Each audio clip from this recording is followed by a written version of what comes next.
ఆదివారం సైట్లు ఉండే వాళ్ళే రియల్ ఎస్టేట్లో సక్సెస్ అవుతారు. ఎందుకంటే ప్రతి ఆదివారం వస్తేనే కదా ఆ వెంచర్ చుట్టుపక్కల డెవలప్మెంట్స్ ఏముంది, వెంచర్కి వెళ్లే దారిలో ఏం డెవలప్మెంట్స్ ఉన్నాయి, అక్కడ ప్లాట్ కొంటే ఏం లాభం వస్తుందో మనం కస్టమర్లకు చెప్పగలగాలి కదా.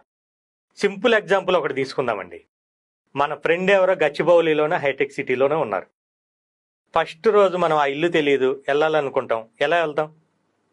మ్యాప్ వేసుకొని కాన్సన్ట్రేషన్గా ఏది చుట్టుపక్కల అబ్జర్వ్ చేయకుండా మ్యాప్ చూసుకుంటే మనం చేరుకుంటాం. రెండోసారి, మూడోసారి, నాలుగోసారి అదే పద్ధతి. ఐదోసారి నుంచి చుట్టుపక్కల పరిసర ప్రాంతాలన్నీ మనం గమనిస్తుంటాం. ఆ షాప్ పక్క నుంచి లెఫ్ట్కి వెళ్ళాలి, ఈ షాప్ పక్క నుంచి రైట్కి వెళ్ళాలి, అట్లా చూసుకుంటూ వెళ్తాం. 10ఓసారి, 15ఓసారి, 20ఓసారికి వచ్చేసరికి మ్యాప్ అవసరం లేదు, కాన్సన్ట్రేషన్ అవసరం లేదు.